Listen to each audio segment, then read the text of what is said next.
কবিরা গুনার কাছে যাব না, বান্দার হক নষ্ট করব না, অবৈধ কারবার করতে যাব না, কোনো অন্ধ নেতার আনুগত্য মানব না, নেতার অন্ধ আনুগত্য করব না, বাতিল নেতৃত্ব মানব না। একটা সোজা কথা আমি বলবো, আমি আপনাদেরকে আমাদের রবকে বলেন, আরো জোরে আমাদের রবকে। আমাদের নেতা হচ্ছেন মুহাম্মদ সাল্লাল্লাহু আলাইহি ওয়াসাল্লাম। তাহলে আমার রব আল্লাহ, আমার নেতা রাসূল, আমরা হলাম রাসূলের সৈনিক। নাম্বার 3, আমাদের দলের নাম হলো ইসলাম। নাম্বার 4, আমাদের সংবিধান হলো কোরআন। সবাই বলুন আমাদের রবকে, আমাদের নেতাকে। আমাদের দলের নাম কি? আমাদের সংবিধানটার নাম কি? এই 4টা কথার ভিতরে যদি কেউ কোনো কথা বলতে আসে, মানবো নাকি? আসতে বলবেন না, মানবো নাকি? মানবো না। এই 4 সিদ্ধান্তের ভিতরে যদি কোনো সিদ্ধান্তকে ঢুকাতে চায়, জিহ্বা আমরা টেনে ছিড়ব। দেখলাম তো অনেক কিছু। আমরা দেশকে এগিয়ে দিল আমার কৃষক ভাইরা, দেশকে এগিয়ে দিল আমার শ্রমিক ভাইরা, দেশকে এগিয়ে দিল আমার প্রবাসী ভাইরা। বাপমার চেহারা না দেখে, বউ বাচ্চাকে দেশে রেখে, 1000 মাইল অতিক্রম করে প্রবাস জীবনে থেকে 100 তলার উপরে পাখির মতো ঝুলে ঝুলে কনস্ট্রাকশনের কাজ করে, রক্ত পানি করে দেশে তারা রেমিটেন্স পাঠায়। গার্মেন্টসের শ্রমিকরা বৈষম্য বেতনে চাকরি করে, মানসম্মত কোনো বেতন পায় না। অশিক্ষিত তারা, প্রবাসী অশিক্ষিত, কৃষকরা অশিক্ষিত। তারা দেশকে এগিয়ে নিচ্ছে, আর দেশকে পিছায় দিচ্ছে কারা? ওই সমস্ত শিক্ষিত নামের কলম চোরেরা। আছে না নাই? সব দেখা শেষ, আমরা আর দেখতে চাই না। সব দেখা শেষ, আগামীর দেখা হলো কোরআনের দেশ। কোরআন আমরা দেখতে চাই। কোরআনটা কার? কোরআনটা কার? এই কথা যারা বুক উঁচু করে বলতে পারে না, তার ঈমান আছে কিনা সন্দেহ। প্রাকৃতিক সৌন্দর্যের অপরূপ লীলাভূমি, গোমতী নদীর তীরবর্তী অঞ্চল, কুমিল্লা জেলার দেবিদ্বার উপজেলার বিহার মন্ডল বালিকা উচ্চ বিদ্যালয় মাঠে অনুষ্ঠিত মাহফিল ইন্তেজামিয়া কমিটি কর্তৃক আয়োজিত 2 দিন ব্যাপী বার্ষিক তাফসীরুল কোরআন মাহফিল 2024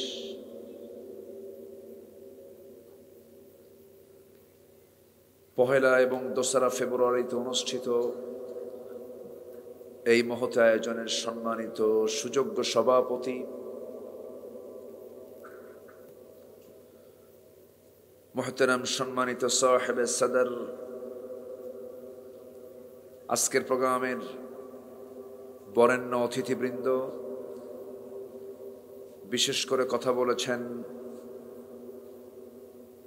তালতলা কেন্দ্রীয় জামে মসজিদের সম্মানিত খতিব মুফতি আবরারুল হক হাতিমি।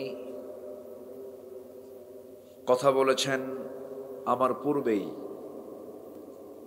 আমার অত্যন্ত কাছের, আমার প্রিয় ভাইজান, নন্দিত আলেমে দ্বীন, খ্যাতনামা মুফাসসিরে কোরআন মুহতারাম মাওলানা মুফতি ইয়াসিন আহমদ ফারুকি হাফিজাহুল্লাহ, উপস্থিত হাজরাত উলামায়ে কেরাম, ফদলায়ে ইজাম, সুশীল সমাজ, জাতির শ্রেষ্ঠ সন্তান শিক্ষক মণ্ডলী, জাতির বিবেক সাংবাদিক বৃন্দ, সামনে উপস্থিত দূরে কাছের বিভিন্ন স্থান থেকে ছুটে আসা কালেমার ঝান্ডাবাহী, তাওহীদের পতাকাবাহী, দ্বীন ইসলামের নরসারদুল বীর মুজাহিদ, প্রাণ প্রিয় সম্মানিত দ্বীনি ভাইরা, আড়ালে বসে আছেন শ্রদ্ধেয়া সম্মানিতা মা বোনেরা। আলোচনার সূচনায় আনুষ্ঠানিকতার মধ্য দিয়ে আমার পক্ষ থেকে আবারও দিল খোলা সালাম, আসসালামু আলাইকুম ওয়া রাহমাতুল্লাহি ওয়া বারাকাতুহু।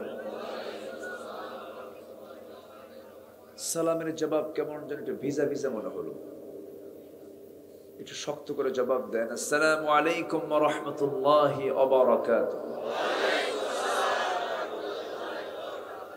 জি, এমন এখন মনে হচ্ছে যে আওয়াজটা মনে পাইছে। সবাই কেমন আছেন বলেন? আমারও প্রশ্ন করলেন, এই তো মুহাব্বতের লক্ষণ। হাল জাযাউল ইহসানি ইল্লাল ইহসান ফাবিআইয়ি আলাই রাব্বিকুমা তুকাযযিবান। ভালোর বিনিময়ে তো ভালোই দিতে হয়। আপনি ভালো থাকবেন, আমি কি খারাপ থাকবো নাকি? আল্লাহ তাআলা আমাকেও আপনাদের দোয়ায় ভালো রেখেছেন, বলি আলহামদুলিল্লাহ। আমি নগণ্য গোলাম গত বছর এই মাঠে এসেছিলাম। গত বছর আমি সূরাতুল ফাতিরের 29 নম্বর আয়াতকে সামনে রেখে আমি আলোচনা করেছি, 3টি কাজ করলে বান্দার কোনো লস নাই। এই বিষয়ে আমি গত বছর আলোচনা করেছি। এখানে আমার সম্পূর্ণ মনে আছে আমি কি কথাগুলো উপস্থাপন করেছি। এবছর আমি শুরুর যে সূরা, সূরাতুল ফাতিহার পরেই যে সূরা সূরাতুল বাকারা থেকে আমি মাঝখানের দিকের 4-5টি আয়াতে কারিম আমি তেলাওয়াত দিয়ে শুরু করেছি আমার অভ্যাস অনুযায়ী। এই আয়াতগুলোকে সামনে রেখে আমি কিছু কথা বলতে চাচ্ছি। আমাকে সময় দেওয়া যাবে তো? সময় দিতে সবাই রাজি আছি তো ইনশাআল্লাহ? আসুন আমরা মূল আলোচনার দিকে আস্তে আস্তে চলে যাচ্ছি। আমরা এই জায়গায় ঠিক সেই সময় একত্রিত হয়েছি যে সময় গোটা দুনিয়া জুড়ে হালালের ছড়াছড়ি না হারামের ছড়াছড়ি। মানুষ প্রতিযোগিতা করছে এখন হালালকে নিয়ে না হারামকে নিয়ে। তাআওয়ানু আলাল বিররি ওয়াত তাকওয়া, কাজকে হারাম মনেই করছে না। হারাম কাজকে যেটা হারাম এটাকে মাথায় নিতেই পারছে না। ঠিক সেই সময় আমরা একত্রিত হয়েছি। সম্মানিত হাজিরিন, বহু কথা আছে, আস্তে আস্তে করে, যেহেতু শীতের রাত, অনেক বড় রাত, তো আমরা সময় নিয়ে কথা বলবো। কষ্ট হবে না তো কারো? আমাকে সময় দেওয়া যাবে তো ইনশাআল্লাহ? আচ্ছা, গোটা পৃথিবীতে ব্যবসা 2 প্রকার। একটা ব্যবসা হলো বৈধ, আরেকটা ব্যবসা কি? অবৈধ। এখন অবৈধ ব্যবসার চোটপাট কম না বেশি? বেশি। অবৈধ জিনিসের এখন জোর খুব বেশি। সমাজে সৎ লোকের দাম বেশি না অসৎ লোকের দাম বেশি? আচ্ছা, চেয়ারগুলো যারা দখল করে বসে আছে গোটা দুনিয়া জুড়েই, শুধু নির্দিষ্ট ভূখণ্ডের কথা বলছি না, গোটা দুনিয়া জুড়ে চেয়ার নামক এই পাওয়ার নিয়ে যারা বসে আছে অধিকাংশই সৎ না অসৎ? আমি কিন্তু কই নাই, ঠিক আছে না? আচ্ছা আচ্ছা, তাহলে আমরা ঠিক এই সময় এখানে হাজির হয়েছি। মদের দোকান কুমিল্লা জেলাতে নাই? আছে না? নাই মদের?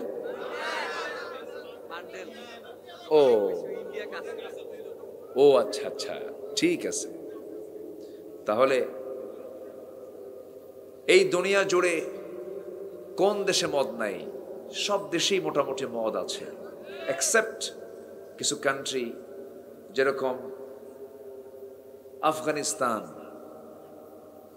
আফগানিস্তান। তারা সদ্য কোরআনের একটি শাসন তারা সেখানে পূর্ণরূপে জারি করার চেষ্টা করছে। আলহামদুলিল্লাহ বলেন। ইতিমধ্যে যুদ্ধ বিধ্বস্ত দেশ অর্থনৈতিকভাবে আমার দেশের চেয়েও তারা এগিয়ে গেছে। সম্মানিত ভাইয়েরা, টাকার মান আমার দেশে 109 টাকা ডলার, তাদের টাকার মান 70 টাকায় রূপ নিয়েছে। কেন জানেন? শুধুমাত্র একটা জিনিস বাদ দিতে হবে, সেটা হলো দুর্নীতি। আর দুর্নীতি তখনই বাদ যাবে যখন তার ইমানটা ঠিক মতো আসবে, ঠিক কিনা? ইমানদার কি দুর্নীতি করতে পারে? বিশ্বব্যাপী মাদক এই ব্যবসার মূল্য বছরে $321 বিলিয়ন, গোটা পৃথিবীতে। মদের ব্যবসা বিশ্বব্যাপী বার্ষিক পরিমাণ প্রায় $1600 বিলিয়ন। অস্ত্র ব্যবসা অবৈধ বিশ্বব্যাপী বাণিজ্য বছরে প্রায় $100 বিলিয়ন। পতিতা ব্যবসা যেটা হারাম, বিশ্বব্যাপী এই পতিতা বাণিজ্যের মূল্য বার্ষিক প্রায় $400 বিলিয়ন। এরপরে জুয়া, ক্যাসিনো, নাম শোনেন নাই? ক্যাসিনোর সম্রাট শোনেন না? এগুলো শোনেন নাই? আচ্ছা, এই জুয়া, ক্যাসিনো এই জাতীয় কারবারে বছরে বাণিজ্যিক মূল্য প্রায় $110 বিলিয়ন।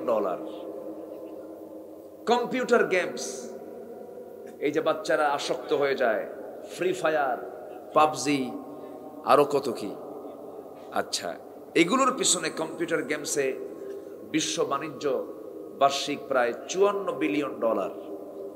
তাহলে এই মাদক, মদ, অস্ত্র, পতিতা, জুয়া, অবৈধ সোনা কারবারি, তারপরে কম্পিউটার গেমস, বাণিজ্যিক সব মিলে বার্ষিক বাজার মূল্য প্রায় $2685 বিলিয়ন। তাহলে গোটা পৃথিবীর বিশ্ব বাজারে এই অবৈধ যে বিজনেসগুলো চলছে, ইসলাম কি এগুলো একটাও কে অ্যালাউ করে? আর যারা এগুলো করে তারা কি কোনোদিন ইসলাম চায়? আসতে বলবেন, তারা কি চায়? চায় না।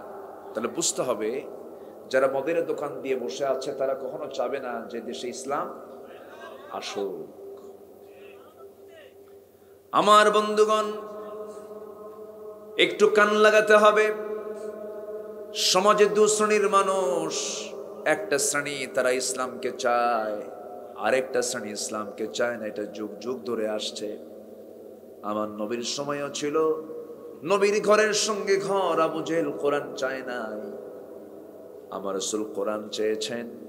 ইব্রাহিম আলাইহিস সালাম তিনি আল্লাহর দ্বীন চেয়েছেন, নমরুদ দ্বীনটা চায় নাই। মূসা আলাইহিস সালাম আল্লাহর দ্বীন চেয়েছেন, তাওরাতকে প্রতিষ্ঠিত করতে চেয়েছেন। আর আবু ফেরাউন সে তাওরাত সহ আসমানি কিতাব আগুন ধরায় দেওয়ার ষড়যন্ত্র করেছে। যুগ যুগ ধরে এটা ছিল, আছে, এখনো নাই? আছে না? নাই? আছে না? এখনো আছে। আমার বন্ধুগণ, একটু মনোযোগ দিয়ে শুনতে হবে। সমাজের মধ্যে আবার কিছু কিছু মুসলমান পরিচয়ধারী আছে, তারা দিনকে কিছু অংশ মানতে চায়, আবার কিছু অংশ মানতে চায় না। আছে না? নাই? বলেন। আচ্ছা, কিছু অংশ চায় সমাজে দিন চালু হয়ে যাক আংশিক, আর আংশিক না চালু হোক। এই শ্রেণীর কিছু মানুষ আছে দুনিয়া জুড়ে। আল্লাহ রাব্বুল আলামিন বলছেন, ইমানের দাবি যারা করছো তারা শুনে নাও। আফাতুমিনুনা বিবাদিল কিতাবি ওয়া তাকফুরুনা বিবাদ। তুমি কিতাবের কিছু অংশ মানবে, কিছু অংশ মানবে না, তা হবে না। তোমাকে পরিপূর্ণরূপে মানতে হবে। আল্লাহ তাআলা আরেক জায়গায় বলছেন, উদখুলু ফিস সিলমি কাফা ওয়া লা তাত্তাবিউ খুতুওয়াতিশ শাইতান ইন্নাহু লাকুম আদুউম মুবিন। জোরে বলুন আল্লাহু আকবার। ইসলামের ভিতরে পরিপূর্ণরূপে দাখিল হয়ে যাও।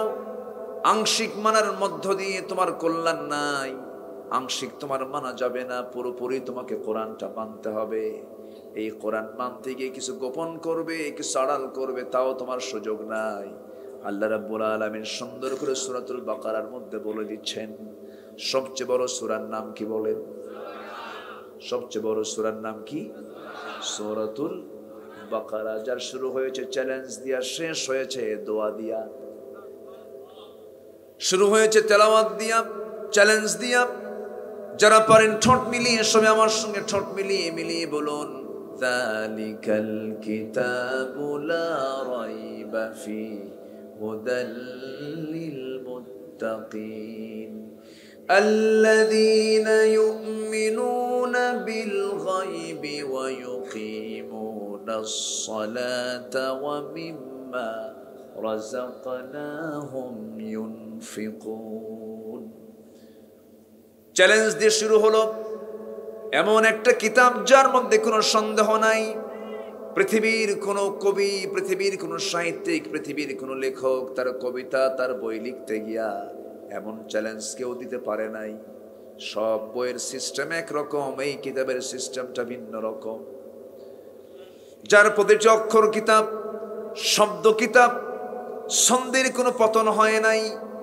এর যে গাঁথনি, আয়াতের যে সেটিং, আল্লাহ রাব্বুল আলামিন অর্থের সঙ্গে সঙ্গতি রেখে, অর্থগুলোর সঙ্গে সঙ্গতি রেখে আয়াতগুলো সেট করেছেন।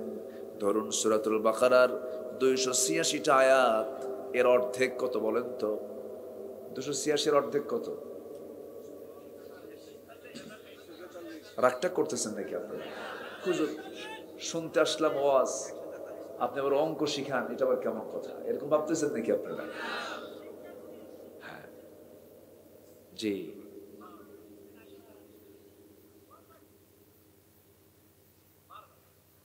ও কি? ও আচ্ছা, না ঠিক আছে। 143। আমার বন্ধুগণ, শুরুটা আমরা শুনলাম, শেষটা হলো, শেষ আয়াতটা হলো দোয়া। বান্দা কেমন করে আল্লাহর কাছে দোয়া করবে? যারা পারেন ঠোঁট মিলিয়ে বলুন, রব্বানা ওয়ালা তাহমিল আলাইনা ইসরান কামা হামালতাহু আলাল্লাযীনা মিন ক্বাবলিনা রব্বানা ওয়ালা তুহাম্মিলনা মা লা তাকাতা লানা বিহি ওয়া'ফু আন্না ওয়াগফির লানা ওয়ারহামনা আনতা মাওলানা ফানসুরনা আলাল কওমিল কাফিরিন। জোরে বলুন আল্লাহু আকবার। আমার ভাইরা, তাহলে আমরা শুরু আয়াতটা শুনলাম, শেষ আয়াতটা শুনলাম, মাঝখানে মহান রব্বুল আলামিন কি বলেছেন, কোন আয়াতে কি বলেছেন? ওয়া কাযালিকা জাআলনাকুম উম্মাতান ওয়াসাতাল লিতাকুনু শুহাদাআ আলান নাস। জোরে বলুন আল্লাহু আকবার। এমনই করে আমি তোমাদেরকে মধ্যম জাতি করে দুনিয়াতে পাঠিয়ে দিয়েছি, মধ্যম জাতি করে আল্লাহ তাআলা আমাকে আপনাকে পাঠিয়েছেন। দেখেন আয়াতের অর্থের সাথে আয়াতের সেটিংটা মিল আছে না নাই বলেন? আয়াতটাও ঠিক মাঝখানে, আবার আল্লাহ তাআলা আমাকে মধ্যম জাতি করে দুনিয়াতে পাঠিয়েছেন। আয়াতের সঙ্গে সঙ্গতি রেখে আল্লাহ তাআলা আয়াতটাও সেট করে দিয়েছেন। আল্লাহ রাব্বুল আলামিন আরেক জায়গায় বলেন, إني رأيت 11 كوكبا والشمس والقمر رأيتهم لي ساجدين। إني رأيت 11 كوكبا। আল্লাহর পয়গম্বর ইউসুফ আলাইহিস সালাম স্বপ্নে দেখেছিলেন 11টা নক্ষত্র, একটা চন্দ্র, একটা সূর্য তাকে সম্মানজনক সেজদা দিতেছে। ইন্নী রাআইতু 11 কাওকাবা। আল্লাহ তাআলা এই জায়গায় যে বাক্য দিয়েছেন ইন্নী রাআইতু 11 কাওকাবা, এর মধ্যে যতগুলো নক্তা আছে, নক্ষত্র 11টা, নক্তাও 11টা। নক্তাও 11টা, নক্ষত্র 11টা। এরকম করে সংখ্যা তথ্যের এক অপূর্ব সমন্বয় ঘটিয়ে কোরআনের মতো কোরআন রচনা পৃথিবীর কোনো মানুষের পক্ষে সম্ভব নয়। সেই কিতাব আজ আমার আপনার সামনে থাকার পরেও প্রতি 4 জনে একজন মুসলমান যে দুনিয়াতে 2 শতাধিক রাষ্ট্রের ভিতরে 56টি মুসলিম রাষ্ট্র ধনীর তালিকায় 1 থেকে 10-এর ভিতরে অধিকাংশ মুসলিম রাষ্ট্র। এরপরেও গোটা দুনিয়া জুড়ে আজকে মুসলমান সবচেয়ে মায়ের কম খাচ্ছে না বেশি খাচ্ছে? কম না বেশি? এর মূল কারণ হলো একটাই, সেটা হলো আমরা কোরআন থেকে কাছে না দূরে? কোরআন থেকে কাছে না দূরে? দূরে।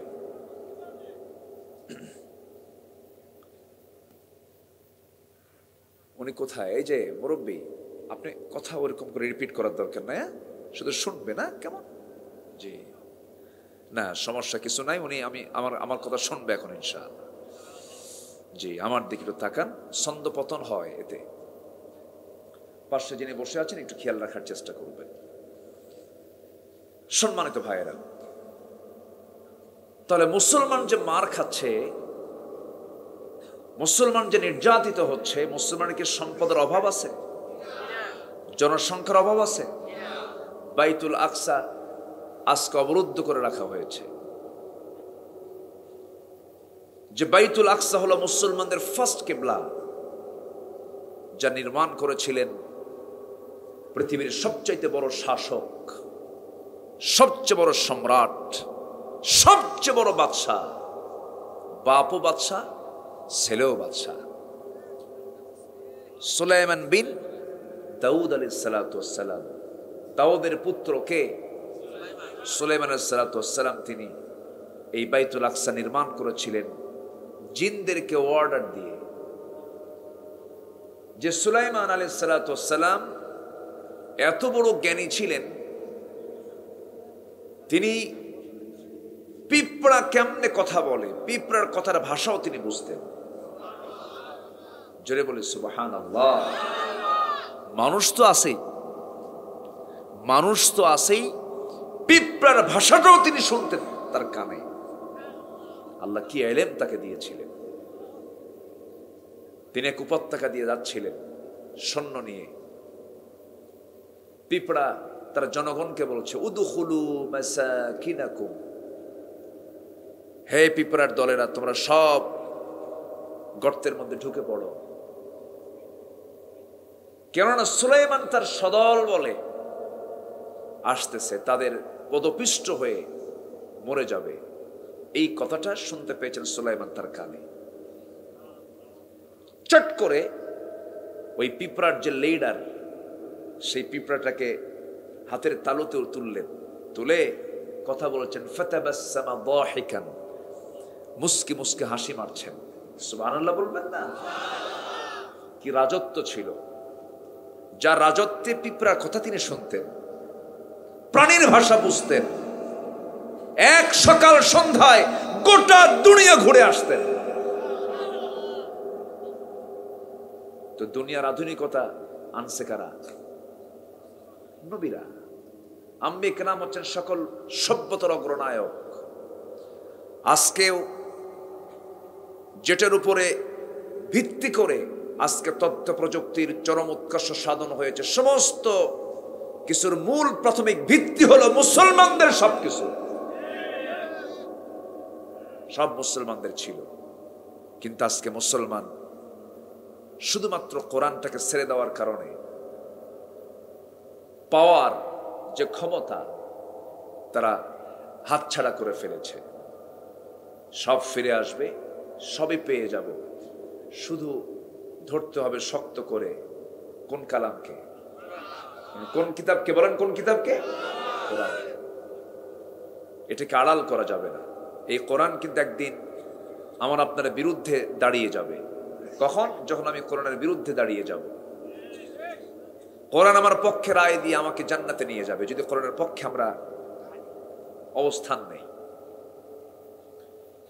আবার আমার রাসূল পর্যন্ত মামলা দিবেন, আদালতে আখিরাতে আমার রাসূল ওই সমস্ত বান্দাদের বিরুদ্ধে মামলা দিবেন। তিনি আল্লাহর কাছে বলবেন, ইয়া রাব ইন্না কওমি ইত্তাখাযু হাযাল কুরআনা মাহজুরা। ও আল্লাহ, আমার এই কওমগুলো কোরআনটাকে পরিত্যক্ত করে রেখেছে। শুধু মানুষ মারা গেলে পরে খতমের জন্য কোরআনটাকে রেখে দিয়েছিল, 5 ওয়াক্ত নামাজের জন্য রেখে দিয়েছিল। কোরআন দিয়ে যে ক্যান্টনমেন্ট চলে, কোরআন দিয়ে যে সচিবালয় চলে, কোরআন দিয়ে যে পার্লামেন্ট চলে, কোরআন দিয়ে যে অফিস আদালত সবকিছু চলতে পারে, এটা বান্দাগুলো বিশ্বাস করে নাই। সেই দিন রাসূল তাদের বিরুদ্ধে মামলা দিবেন যে সমস্ত নেতাগুলো দেশ চালাইছে, রাষ্ট্র চালাইছে, কিন্তু কোরআন দিয়ে চালায় নাই। এমন কোন নেতা তো আমার দেশে নাই। আছে? আমার বন্ধুগণ, মামলা খেতে হবে সেই দিন, কোনো মাফ নাই। ওই সমস্ত শিক্ষককে সেদিন মামলার সম্মুখীন হতে হবে যে সমস্ত শিক্ষকগুলো শিক্ষা দিতে নিয়া কোরআনটা শেখায় নাই। কোরআন না শিখিয়া শিখাইছে ট্রান্সজেন্ডার। ঠিক আছে না? আমরা জানি আমাদের জন্ম হলো পুরুষ এবং নারীর মধ্য দিয়া। ইন্না খালাকনাকুম মিন যাকারিন ওয়া উনসা ওয়া জাআলনাকুম শুউবান ওয়া ক্বাবাইলা লিতাআরাফু। আমি তোমাদেরকে এক নর এবং নারী থেকে সৃজন করেছি, কিন্তু আজকে নর নারী মেল ফিমেলের পাশে আবার ট্রান্সজেন্ডার ঢুকায় দিছে।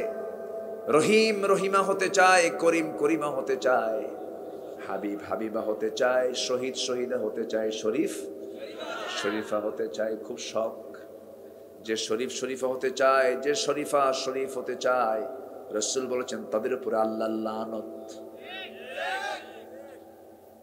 যারা ট্রান্সজেন্ডার হবে তাদের কি কোনো প্রজন্ম আসবে? তাদের কি প্রজন্ম আসবে?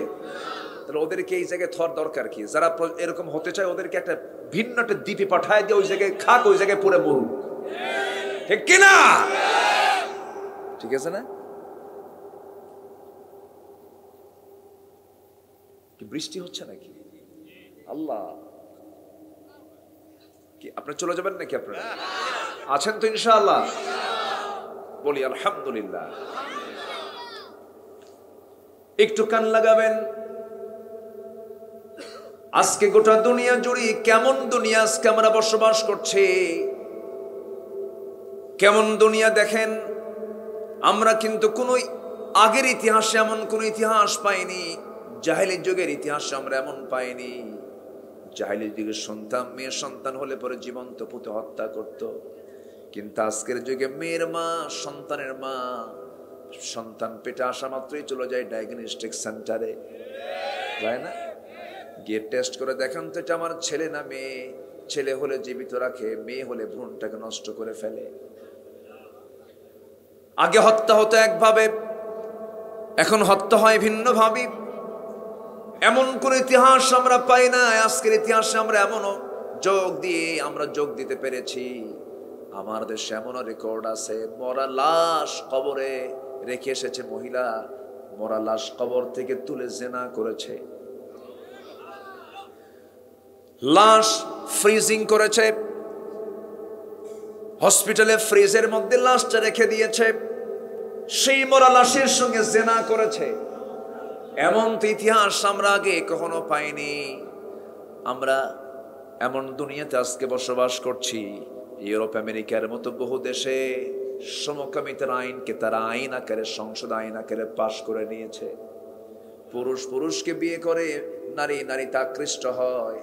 আমার দেশেও কিন্তু মাঝখানে একটা ঘটনা ঘটছিল, দেখলাম কোথায় জানো, কোথাকার জানো, গাইবান্ধার কোন ছেলে নোয়াখালীর কোন ছেলের সাথে, গাইবান্ধার কোন মেয়ে নোয়াখালীর কোন মেয়ের সঙ্গে প্যাঁচ লাগছে, মেয়ে মেয়ে প্যাঁচ লাগছে। আছে না? আছে না? এগুলো আছে না? এগুলো বিকৃত যৌনাচার।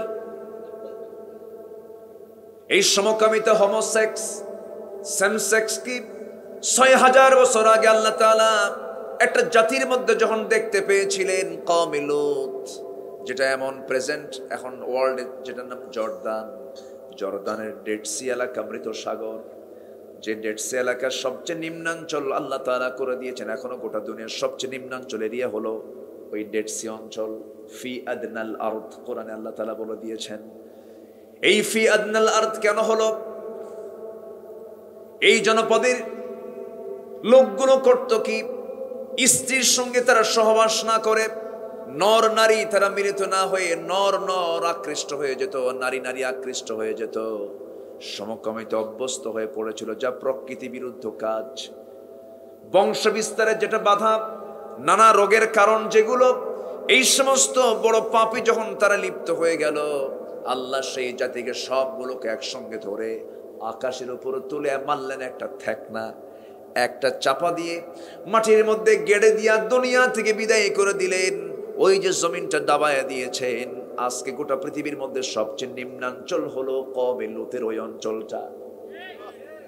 আমার ভাইয়েরা, সেই সমকামিতার ব্যাপারে আজকে আমার দেশেও কিছু মানুষ খুব উৎসাহী, প্রমোট করছে এগুলোকে, অথচ সমকামিতার বিরুদ্ধে নন মুসলিম অনেক আছে, তাদের কথাগুলোকে প্রশংসার দাবি রাখে, তাদের কথাগুলো প্রশংসার দাবি রাখে। যেমন ইংল্যান্ডের একজন প্রধানমন্ত্রী, এখন প্রেজেন্ট ইংল্যান্ডের প্রধানমন্ত্রী ভারতীয় বংশোদ্ভূত একজন হিন্দু বংশোদ্ভূত ঋষি সুনাক, ঋষি সুনাক তিনি বলেছেন এই সমকামিতা নিয়ে, a man is a man, A women is a women,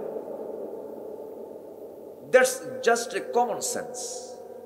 একটা পুরুষ একটা পুরুষ, একটা নারী একটা নারী, এটা বোঝার জন্য বুদ্ধিজীবী হওয়া লাগে না, একটা সাধারণ জ্ঞানই যথেষ্ট। আজকে ট্রান্সজেন্ডারকে পাঠ্যপুস্তকে নেওয়া হচ্ছে,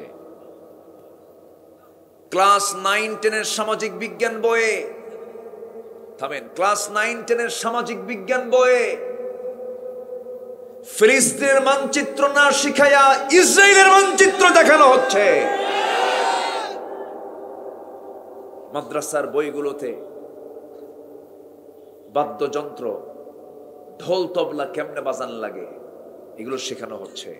মাদ্রাসায় মসজিদ থাকে, মসজিদ ঘর থাকে না নাচের ঘর থাকে? মাদ্রাসায় কি থাকে? মসজিদ ঘর থাকে। এগুলো কি? সম্মানিত ভাইয়েরা, সম্মানিত বন্ধুগণ, কোরআনকে সমাজ থেকে নির্মূল করার জন্য একটা মহল লেগে আছে না নাই? আসতে বলবেন না, আছে না নাই? কোরআনকে আড়াল করা যাবে না। কোরআনকে যারা আড়াল করবে, আল্লাহ তাআলা বলছেন আমার লানত তাদের উপরে। যেরকম নাউযুবিল্লাহ। এটিকে আসার কথা না ভয়ঙ্কর কথা? কার লানত? আল্লাহর লানত। একটু সময় লাগবে, কথাগুলো আমরা একটু মনোযোগ দিয়ে শুনি। আমার কথার মধ্যে একটু সুর টুর কম, একটু রস টস কম, কিন্তু আমি একটু হক কথা বলতে পছন্দ করি। শুনতে রাজি আছেন তো সবাই? তারে নারে বান্দরে কলা খাইছি ইন্দুরে, এগুলো পারি না আমি। একটু মনোযোগ দিয়ে শোনেন কথাগুলো। সম্মানিত ভাইয়েরা, আল্লাহর আয়াতকে গোপন করার কোনো ইচ্ছা কি আমাদের আছে? আল্লাহর আয়াতে যা বলেছেন আমি তাই বলবো, ঠিক কিনা? এটাই তো উচিত, এটাই তো ইমানদারের কাজ। তাহলে যে নেতা কোরআন ছাড়া রাষ্ট্র চালাবে, মামলা আছে না নাই? যে শিক্ষক শিক্ষা দেবে কোরআন ছাড়া, মামলা আছে না নাই? যে পিতামাতা তার সন্তানকে সব শিক্ষা দিয়েছে, কোরআন শিখায় নাই, মামলা আছে না নাই? অবশ্যই মামলা আছে। সেই মামলা থেকে আমাদের বাঁচতে হবে। আসুন মাহফিলের সিদ্ধান্ত নেব, কোরআনের বাইরে আমরা যাব না। জোরে বলি ইনশাআল্লাহ। কোরআনও আমাকে নিয়ে জান্নাতের দরজায় পৌঁছায় দিবে। এখন তো রাস্তা চেনার জন্য আর কাউকে বলা লাগে না। এখন কি আছে? গুগল বাবা। তাহলে গুগল ম্যাপে শুধু সার্চ দিবেন, কক্সবাজারের টেকনাফের মেরিন ড্রাইভ যাব, একদম নিয়ে চলে যাবে। শুধু গুগল ম্যাপে বলবেন পঞ্চগড়ের বাংলা বান্ধায় চলে যাব বান্দরবান, চলে যাব সুন্দরবন, গুগল ম্যাপ নিয়ে চলে যাবে। পৃথিবীর সামান্য মানুষের সামান্য জ্ঞান দিয়ে যদি এতটুকুন সৃষ্টি করতে পারে, আল্লাহ তাআলা বান্দার জান্নাতের ম্যাপ কোরআনে কারীমের মধ্যে দিয়ে দিয়েছে। শুধু বান্দা যদি সার্চ ভালো করে করতে পারে, আর আমলটা ঠিক মতো করতে পারে, এই ম্যাপ দেখে দেখেই বান্দা জান্নাতের দরজায় পৌঁছে যাবে। আমরা কোরআনটা পড়বো, জোরে বলি ইনশাআল্লাহ, জোরে বলি ইনশাআল্লাহ। যদি প্রশ্ন করি এখানে যারা বসে আছেন সবাইকে আমরা কোরআন সহি করে পড়তে পারি না? এটা আপনার দোষ না, এটা আঞ্চলিক শুধু সমস্যা। এটা আঞ্চলিক সমস্যা না, জাতীয় সমস্যা, জাতীয় সমস্যা। 18 কোটি মুসলমান কোরআন পড়তে পারে কয়জন? যদি প্রশ্ন করি আমার দেশের নামাজি বেশি না বেনামাজি বেশি? আমার দেশের দাড়িওয়ালা বেশি না দাড়ি ছাড়া বেশি? আচ্ছা যদি বলি আমার দেশে বিড়ি খাওয়া বেশি না বিড়ি ছাড়া বেশি? শীতের মধ্যে বিড়ি খাওয়া কমে না বাড়ে? বরকতটা বাড়ে শীতে, বরকত বাড়ে না? এত বিড়ি টানে,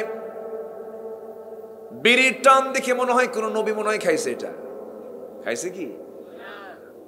আবার মাহফিল এসে বলে হুজুর বিড়ি খাওয়া কি জায়েজ আছে নাকি? মনে হয় জায়েজের চেষ্টায় আছে।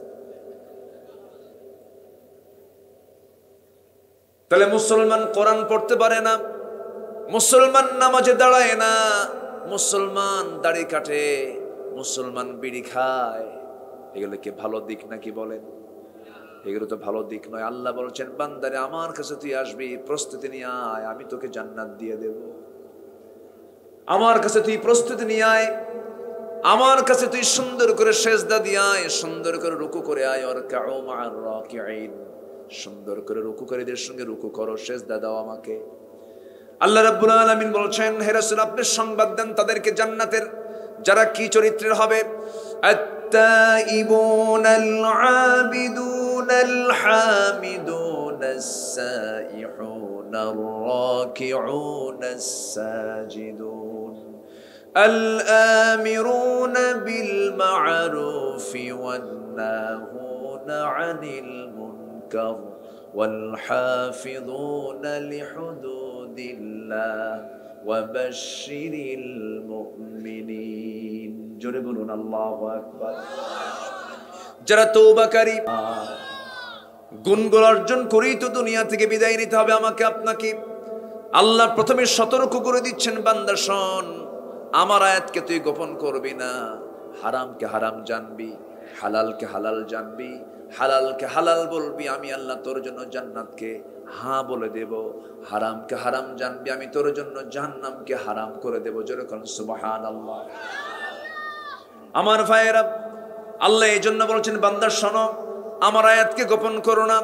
যদি গোপন করো, আল্লাহ বলছেন ইন্নাল্লাযীনা ইয়াকতুমুনা মা আনজালনা মিনাল বায়্যিনাতি ওয়াল হুদা মিন বা'দি মা বায়্যানাহু লিন-নাস মা বায়্যানাহু লিন-নাসি ফিল কিতাবি উলাইকা ইয়ালআনুহুমুল্লাহ।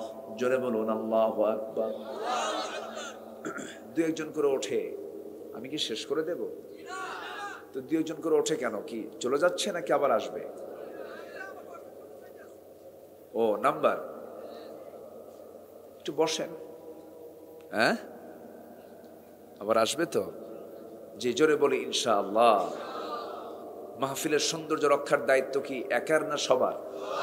সবার। আপনি তো একটা ফুল, আপনি উঠলে ফুলের বাগান কি নষ্ট হয়ে যাবে, সৌন্দর্য নষ্ট হয়ে যাবে। কেউ না উঠি, এই তো আমি আর কিছুক্ষণ কথা বলবো, জাস্ট আয়াতগুলোর পুরো ব্যাখ্যা না দিতে পারলেও একটু অন্তত ভাবানুবাদ, কিছু তর্জমা আমাকে করার সুযোগ তো দিতে হবে। একটু বসেন। আল্লাহ বলছেন নিঃসন্দেহে যারা, ইন্না নিঃসন্দেহে, আল্লাযীনা যারা, ইয়াকতুমুন গোপন করবে, মা আনজালনা মিনাল বায়্যিনাত যা আমি নাজিল করেছি, বায়্যিনাত সুস্পষ্ট প্রমাণাদি, ওয়াল হুদা হেদায়াত, মিন বা'দি মা বায়্যানাহু লিন-নাসি ফিল কিতাব যা আমি সুস্পষ্ট করে দিয়েছি মানুষের জন্য এই কিতাবের ভিতরে। এইগুলোকে যারা আড়াল করবে, সুদকে যে হারাম বলবে না, যাকাতকে যে হালাল বলবে না, জেনাকে যে হারাম বলবে না, বিয়েকে যে বৈধ বলবে না, জেনাকে না করে বিয়েকে বৈধ বলতে হবে, সুদকে না করে যাকাতকে হ্যাঁ বলতে হবে। এটা যদি না করে যারা এটার উল্টা করবে, আল্লাহ বলছেন আমি আল্লাহ আমার লানত তাদের উপরে। জোরে কোন নাউযুবিল্লাহ। সুদখোর তো দেবীদের উপজেলায় নাই, আসতে বলবেন না, আছে না নাই?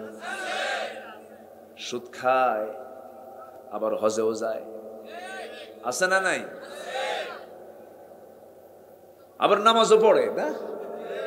সুদখোর আবার নামাজও পড়ে, মসজিদে দানও করে। আপনি মসজিদে অবৈধ টাকা দান করলেন, অবৈধ টাকা আপনি দান করলেন মসজিদে, ভালো কথা, মসজিদ তো নাপাক হবে না, কিন্তু আপনি অবৈধ টাকা দান করলেন, তার জন্য জবাব দিতে হবে আল্লাহর আদালতে। কোথা থেকে কামাই করেছো, কোথায় খরচ করেছো? মিন আইনা ইকতাসাবাহু, কোন জায়গা থেকে কামাই করেছো, কোথায় খরচ করছো? এগুলোর জবাব না দেওয়া পর্যন্ত বান্দা এক কদম নড়তে পারবে না, বলেছেন মুহাম্মদ সাল্লাল্লাহু আলাইহি ওয়াসাল্লাম। আজকে সুদখোরদের দাম এত বেশি, মসজিদ কমিটির সভাপতি পর্যন্ত সুদখোর হয়, সেক্রেটারি মদখোর, আছে না নাই? ক্যাশিয়ার জেনাকার। আমার বন্ধুগণ, কমন পড়ছে, সভাপতি সুদখোর, সেক্রেটারি জেনাকার, ক্যাশিয়ার হলো মদখোর। কিন্তু খতিব তো এখন খুতবা দিনে বড় বেকায়দায় পড়বেন, কারণ সব বদমাইশ গুলো কমিটির মধ্যে। এখন খতিব খুতবা দেবে কেমনে? খতিব খুতবা দিতে গিয়ে দেখে হঠাৎ করে একদিন আয়াতের মধ্যে চলে আসছে একটা আয়াত আলোচনার মধ্যে, লা তাকুলুর রিবা দাআফান মুদাআফা, তোমরা চক্রাকারে সুদের কারবার করো না, সুদ খেও না। এই আয়াতটা বলা মাত্রই হুজুর কাম পায় নাই, কাজ পায় নাই, খুতবা দিতে নিয়ে এই ওয়াজের সময় সভাপতির দিকে একবার নজর দিয়েছে। খুতবা শেষ হয়ে গেল, নামাজ শেষ হয়ে গেল, নামাজ শেষ হতে না হতেই সভাপতি তেড়ে আসতেছে খতিবের দিকে, হুজুর আপনি সুদের বিরুদ্ধে ওয়াজ করলেন, ভালো কথা, কোনো আপত্তি নাই আমারও, কারণ কোরআনের সুদের বিরুদ্ধে আল্লাহ তাআলা বলেছেন, কিন্তু ওয়াজ করার সময় আপনি আমার দিকে তাকায় আপনি ওয়াজটা করলেন কেন? কথা বুঝেন নাই? আমার বন্ধুগণ, উচিত ছিল আমরা ইমানদার, আমরা সৎ কাজের আদেশ দেব, অসৎ কাজের বাধা দেব। যে মসজিদে গিয়ে আমি সেজদা দেই, সেই মসজিদের কমিটির সভাপতি কখনো সুদখোর হতে পারে না। উচিত ছিল ওদেরকে থাপ্পড় মেরে কমিটি থেকে বের করে দেওয়া, বের করে দেওয়া উচিত ছিল। কিন্তু দুঃখ লাগে আবার আমাদের মধ্যে কিছু হুজুর আছে, এই হুজুরগুলো সব জায়গায় দোয়া করে, হালাল হারাম বোঝে না, আছে না নাই? দাওয়াত দিয়েছে সিনেমার প্রডিউসার, সিনেমার প্রডিউসার দাওয়াত দিয়ে বলে, হুজুর আমার সিনেমা উদ্বোধন হবে, আপনি একটু দোয়া করে দেন। নায়ক নায়িকা কলাকুশলী সবগুলোকে নিয়ে হুজুর দোয়ায় বসে গেছে, আল্লাহ নতুন সিনেমা উদ্বোধন হচ্ছে, তুমি আল্লাহ এই সিনেমার বরকত দিয়ে দাও। এরকম তেলতেলা হুজুর আছে না? সিনেমা হল উদ্বোধন হয়, হুজুর দোয়া করে দেয়। মদের ফ্যাক্টরি উদ্বোধন হয়, পীর কেবলাকে ডাক দেয়। কি কেবলা? পীর কেবলাকে ডাক দেয়। আল্লাহর কসম করে বলি, আমি পীর বিরোধী কোনো লোক নেই, পীরকে আমি সম্মান করি, কিন্তু আমার দেশে এখন ম্যাক্সিমাম পীরগুলো ভালো না বদমাইশ? অধিকাংশ পীর তো শাহজালাল ছিলেন, রাজা গৌর গোবিন্দকে পরাজিত করেছেন, ওনারা পীর। পীর তো ছিলেন খান জাহান আলী, পীর তো ছিলেন শাহ সুলতান বালখি, রাজা পরশুরামকে পরাজিত করেছেন। পীর তো ছিলেন মাইনুদ্দিন চিশতি রাহমাতুল্লাহ আলাইহি, রাজা পৃথ্বীরাজকে পরাজিত করে গোটা ভারতবর্ষে কালেমার পতাকা উড্ডীন করেছেন তারা। আর এরা গাজার আসর বসায়, আছে না নাই? খাজা আছে না? দিল করে তাজা, ইসমে জালাল, গাজার কলকি খাওয়া হালাল। যেরকম নাউজুবিল্লাহ, এই বদমাইশ গুলো আছে না নাই?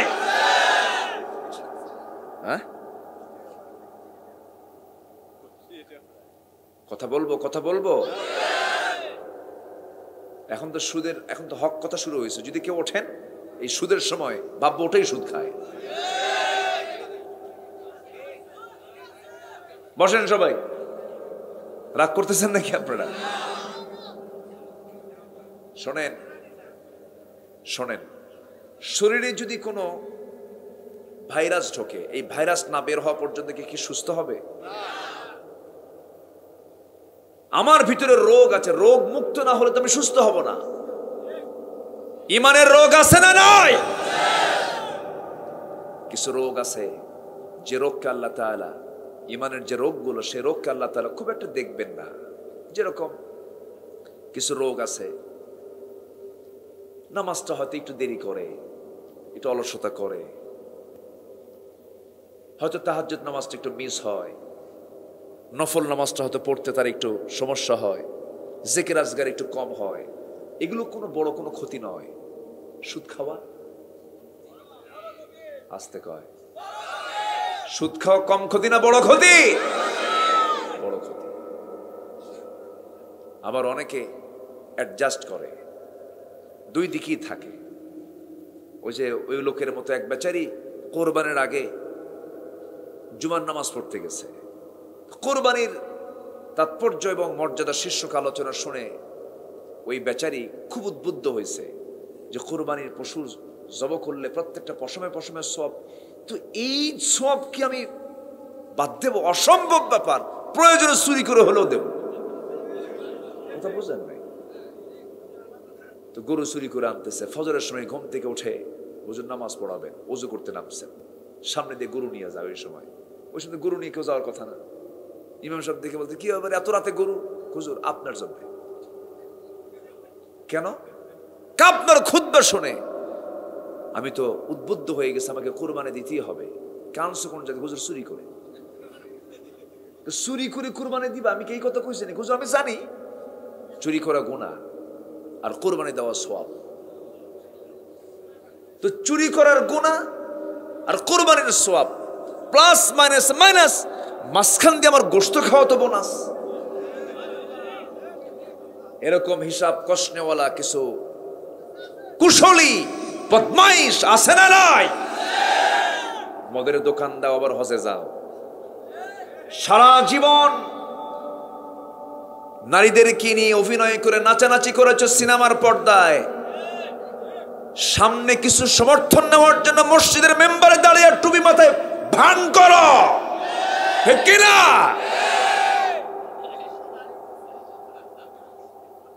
বোঝেন নাই? কথা বুঝতেছেন? অভিনয় আমরা করি না, আমরা টুপি একদিন পরি না, আমরা টুপি সারা বছর পরি।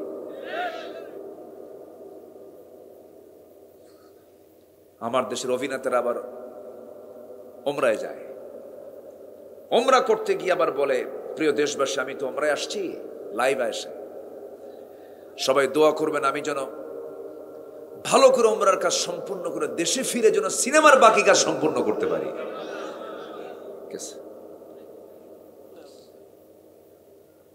এগুলো ভণ্ডামি, এগুলো কি বলেন?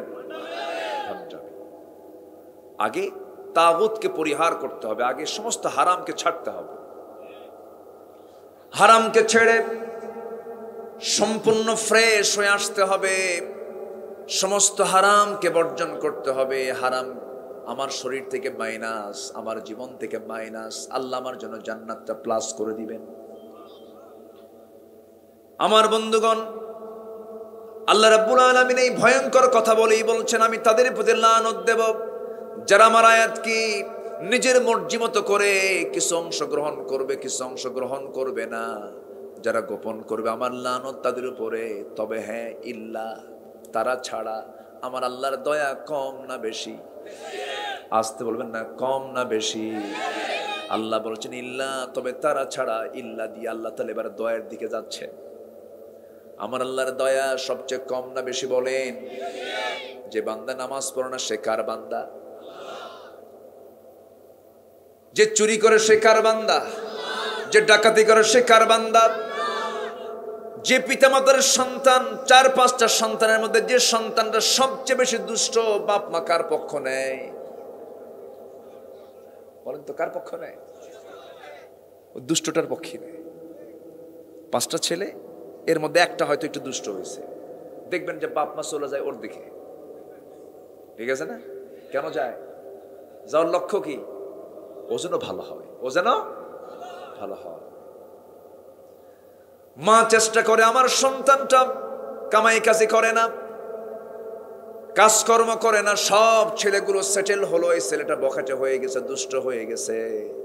সব ভাইরা, সব ছেলেরা একসঙ্গে ওই ছেলেটাকে, ওই ভাইটাকে যদি নাও দেখতে পারে, মা সামনে গিয়ে দাঁড়ায় বলে, বাজান আমার সন্তান, তোরা এর কিছু বলিস না, ও ভালো হয়ে যাবে। যেমন মা বখাটের সন্তানকে প্রাধান্য দেন, তার দিকে টানটা দিয়ে ফেলেন, তেমনি আল্লাহ বলছেন, শোনো আমি যে লানত দেব, তবে আমি তাদের প্রতি লানত দেব না ইল্লা তারা ছাড়া, যারা ওই সমস্ত আকাম কুকাম করার পরে যারা তওবা করে আমার দিকে ফিরে আসবে। জোরে করেন সুবহানাল্লাহ। আল্লাহর দয়াটা কত দেখে। আমার আল্লাহ যেখানেই ভয়ঙ্কর কথা বলেছেন, সেখানে আবার আশার কথা বলেছেন। যেখানেই জাহান্নামের কথা বলেছেন, কোরআন যারা পড়েন তারা বুঝতে পারেন, যেখানেই জাহান্নামের কথা সেখানেই জান্নাতের কথা। আমার আল্লাহ তাআলা চান না কোনো বান্দা জাহান্নামে যাক, সব বান্দা আমার জান্নাতে চলে যাবে, এটাই তো আল্লাহর চাওয়া। কিন্তু বান্দা জাহান্নামে যাবে বান্দার দোষে না আল্লাহর দোষে? বান্দার দোষে জাহান্নামে চলে যাবে। সেই জান্নাত পাওয়ার জন্য আমাকে আপনাকে কাজ করতে হবে, সুন্দর করে প্রস্তুতি নিতে হবে। 1 নাম্বার হলো, আমি আপনাদেরকে শর্ট সময়ে কিছু টিপস দিতে চাই কোরআনকে সামনে রেখে। 1 নাম্বার হলো, আমরা যে অপরাধগুলো করেছি, অপরাধগুলো মাথায় এনে সিদ্ধান্ত নেব, আল্লাহ জীবনে এই অপরাধগুলো আর জীবনে আমি আমার জীবনে করব না। মাফ করবেন কে? আসতে বলবেন না, মাফ করবেন কে? আল্লাহ তাআলা মাফ করে দিবেন। কবিরা গুনার কাছে যাব না, বান্দার হক নষ্ট করব না, অবৈধ কারবার করতে যাব না, কোন অন্ধ নেতার আনুগত্য মানব না, নেতার অন্ধ আনুগত্য করব না, বাতিল নেতৃত্ব মানব না। একটা সোজা কথা আমি বলবো, আমি আপনাদেরকে আমাদের রবকে বলেন, আরো জোরে আমাদের রবকে। আমাদের নেতা হচ্ছেন মুহাম্মদ সাল্লাল্লাহু আলাইহি ওয়াসাল্লাম। তাহলে আমার রব আল্লাহ, আমার নেতা রাসূল, আমরা হলাম রাসূলের সৈনিক। নাম্বার 3, আমাদের দলের নাম হলো ইসলাম। নাম্বার 4, আমাদের সংবিধান হলো কোরআন। সবাই বলুন আমাদের রবকে, আমাদের নেতাকে, আমাদের দলের নাম কি, আমাদের সংবিধানটার নাম কি? এই 4টা কথার ভিতরে যদি কেউ কোনো কথা বলতে আসে, মানবো নাকি? আসতে বলবেন না, মানবো নাকি? মানবো না। এই 4 সিদ্ধান্তের ভিতরে যদি কোনো সিদ্ধান্তকে ঢুকাতে চায়, জিহবা আমরা টেনে ছিড়ব। দেখলাম তো অনেক কিছু, আমরা দেশকে এগিয়ে দিল আমার কৃষক ভাইরা, দেশকে এগিয়ে দিল আমার শ্রমিক ভাইরা, দেশকে এগিয়ে দিল আমার প্রবাসী ভাইরা। বাপ্পার চেহারা না দেখে, বউ বাচ্চাকে দেশে রেখে 1000 মাইল অতিক্রম করে প্রবাস জীবনে থেকে 100 তলার উপরে পাখির মতো ঝুলে ঝুলে কনস্ট্রাকশনের কাজ করে, রক্ত পানি করে দেশে তারা রেমিটেন্স পাঠায়। গার্মেন্টসের শ্রমিকরা বৈষম্য বেতনে চাকরি করে, মানসম্মত কোনো বেতন পায় না, অশিক্ষিত তারা, প্রবাসী অশিক্ষিত, কৃষকরা অশিক্ষিত, তারা দেশকে এগিয়ে নিচ্ছে। আর দেশকে পিছায় দিচ্ছে কারা? ওই সমস্ত শিক্ষিত নামের কলম চোরেরা। আছে না নাই? সব দেখা শেষ, আমরা আর দেখতে চাই না। সব দেখা শেষ, আগামীর দেখা হলো কোরআনের দেশ। কোরআন আমরা দেখতে চাই। কোরআনটা কার? কোরআনটা কার? এই কথা যারা বুক উঁচু করে বলতে পারে না, তার ঈমান আছে কিনা সন্দেহ। কষ্ট দিচ্ছে নাকি আপনাদের? আমার বন্ধুগণ, একটু কান লাগাবেন, মনোযোগ দিয়ে শুনবেন। আল্লাহ বলছেন, বান্দা প্রথমে শোনো, তুমি আমার আয়াতকে গোপন করতে পারবে না, গোপন করলে পরে আমার লানত চলে আসবে। তবে হ্যাঁ, তুমি যদি তওবা করে আমার দিকে ফিরে আসো, তুমি আমার দিকে 1 হাত আগাবে, আমি তোমার দিকে 10 হাত আগাবো। তুমি আমার দিকে হেঁটে হেঁটে আসবে, আমি তোমার দিকে দৌড়ায় যাব। বান্দা চিন্তা করো, কেন আমি তোমার জন্য জান্নাত বানিয়ে রেখেছি। আমি তোমাকে জান্নাত দেব, তবে শর্ত হলো তওবা করে আমার কাছে ফিরে আসো। ভুল তো হতেই পারে। যুবকরা আজকের সমাজে ইমানটাকে টিকে রাখা খুব কঠিন ব্যাপার। বোরকা পরা অপরাধ মনে করে কিছু কিছু মানুষ। বোরকা পরলে তাকে অপরাধী মনে করা হয়। আছে না? অনেক স্কুলের সিস্টেম করেছে বোরকা পরা যাবে না। আমার ভাইয়েরা, এই সমাজে বিশেষ করে যুবকদেরকে আমি বলতে চাই, তোমার যৌবনটাকে তোমার ধরে রাখতে হবে। যৌবনকে নষ্ট করা যাবে না, চরিত্র নষ্ট করা যাবে না। খুব কেয়ারফুল, তোমাকে কেয়ারফুল থাকতে হবে। নোংরা হওয়ার জন্য সমস্ত কিছু তোমার সামনে প্রস্তুত হয়ে আছে। মাস্টারবেশনে যাবে না, পর্নোগ্রাফিতে আসক্ত হবে না। তোমার শুক্রাণু তোমার ধ্বংস হয়ে যাবে, বিয়ে করার যোগ্যতা হারিয়ে ফেলবে, সব কিছু তোমার ধ্বংস হয়ে যাবে। তুমি তোমার যৌবনকে কাজে লাগাবে। যদি তোমার খুব সমস্যায় হয়ে যায়, রাসূল বলেছেন তুমি রোজা রাখবে, সেজদা দিয়ে আল্লাহর কাছে কাঁদবে। তুমি যদি চাও তোমার বিয়ের প্রয়োজন, বিয়ের সম্পর্ক ক্যারিয়ারের সাথে নয়, বিয়ের সম্পর্ক হলো যৌবনের সাথে। বিয়েটা করে নিবা। রিজিকের দায়িত্ব কার? আসতে বলবেন না, কার?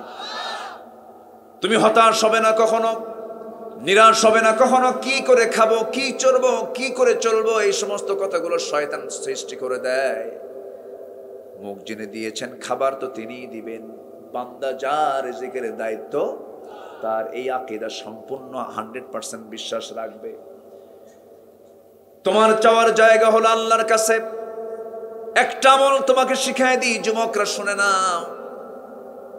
রাত 12টা যখন বেজে যাবে, তোমার পড়াশোনা, তোমার চাকরি, তোমার বাকরি, তোমার জীবন যাপন, যে কোনো সমস্যা নিয়ে রাত 12টা যখন বেজে যাবে, যখন সবাই ঘুমের মধ্যে গভীর সাগরে হাবুডুবু খাচ্ছে, সেই সময় তুমি কি করবা? আস্তে করে সুন্দর করে ওযু বানায় নিবা, নামাজে দাঁড়াবা। ঘরের একটা কোনায় দাঁড়িয়ে সুন্দর করে নামাজে দাঁড়িয়ে যাবে। সেজদার মধ্যে তোমার মন খুলে যা চাওয়া তুমি আল্লাহর কাছে চাইবা। আশা করা যায় তুমি পেয়ে যাবে। তুমি যদি পেয়ে যাও তাহলে ভাববে আল্লাহ তোমাকে দিয়ে দিলেন। যদি পেতে দেরি হয় তাহলে ভাববে আল্লাহ তোমাকে দেরিতে দিবেন। আর যদি দেরিতেও যদি এই দুনিয়াতে না পাও, আল্লাহ তোমার জন্য জান্নাত রেখে দিয়েছে। কখনোই মন খারাপ করা যাবে না, কখনোই হতাশ হওয়া যাবে না। ইল্লাল্লাযীনা তাবু, তবে যারা তওবা করবে, ফিরে আসতে হবে। বান্দা ভুল করেছ, আমার কাছে মাফ চেয়ে নাও। ভুল তো হতেই পারে, গুনাহ তো হতেই পারে। একজন মহিলা সাহাবীর কথা আমার এই মুহূর্তে মনে পড়লো। মাহফিলে মা বোনরা কি আছে নাকি? আশেপাশে আছে, একটু কান লাগান। একজন মহিলা সাহাবীর কথা মনে হয়ে গেল। কোন এক মহিলা সাহাবী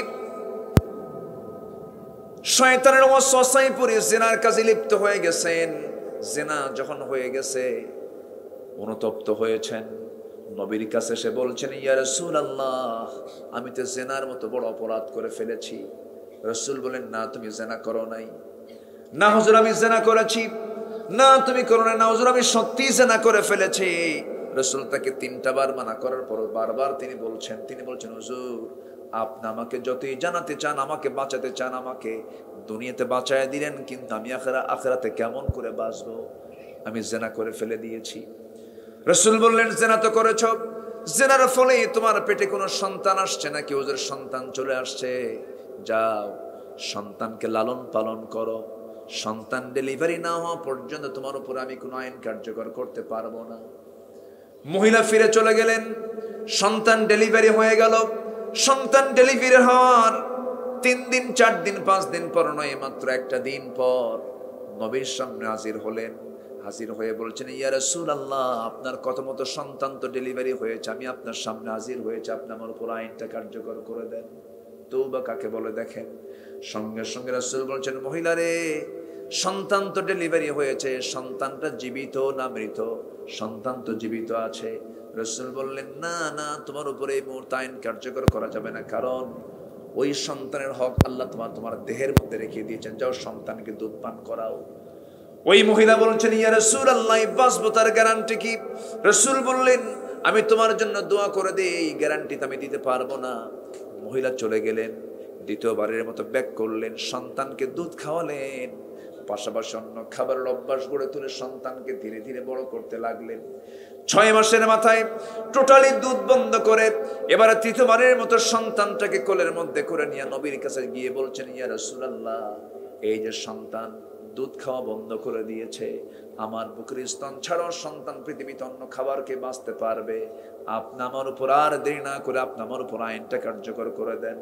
আমি দুনিয়া থেকে শাস্তি নিয়ে আল্লাহর সামনে যদি বিদায়, আল্লাহর সামনে যদি হাজির হই, আল্লাহ আমাকে জানাকারণের কাতারে দাঁড় করাবেন না, আপনি আমাকে শাস্তি দিয়ে দেন। আমার নবীজির সঙ্গী সঙ্গী হাত দুইটা আগায় দিলেন, সন্তানকে কোলের মধ্যে উঠায় নিয়ে বললেন, ও সাহাবীরা, এই যে সন্তান আমার হাতে দেখতে পাচ্ছ, এই সন্তানের লালন পালনের দায়িত্ব যে বান্দা গ্রহণ করবে, আমি এবং সেই বান্দা সেই সাহাবী জান্নাতের মধ্যে 1-2 নখের দূরত্ব অবস্থান করব, এত কাছাকাছি অবস্থান করব।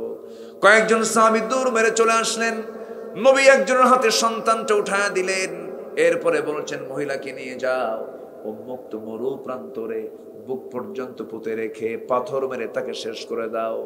যখন পাথর মারা হচ্ছিল, সব সাহাবীরা পাথর মারতেছিলেন, এমন সময় সাইয়েদনা আলীও তিনিও সাথে ছিলেন। পাথর মেরে যখন তাকে দুনিয়া থেকে বিদায় করে দেওয়া হলো, এমন সময় সাইয়েদনা আলী নবীর সামনে এসে বলছেন, ইয়া রাসূলুল্লাহ, আমরা পাথর মারতেছিলাম মহিলাকে লক্ষ্য করে, ওই মহিলার হঠাৎ তার শরীর থেকে কয়েক ফোঁটা রক্ত ফিনকি দিয়ে আমার হাতে এসে লাগলো, নাপাক রক্ত আমার গায়ে লেগেছে, জেনাকের রক্ত আমার গায়ে লেগেছে, আমার গায়ে এসে লেগেছে। রাসূল বলছেন, আলী, কোন মহিলার রক্তকে নাপাক রক্ত বলো? তুমি কি জানো ওই মহিলা কি পরিমাণ তওবা করেছে? ইল্লাল্লাযীনা তাবু, যারা তওবা করবে। তওবা করলে কে খুশি হন? আসতে বলবেন না, কে খুশি হন? আল্লাহ খুশি হন। আমরা তওবা করব, জোরে বলি ইনশাআল্লাহ।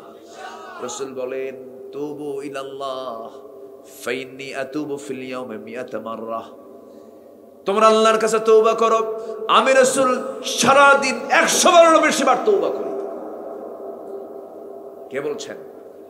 মুহাম্মদ সাল্লাল্লাহু আলাইহি ওয়াসাল্লাম।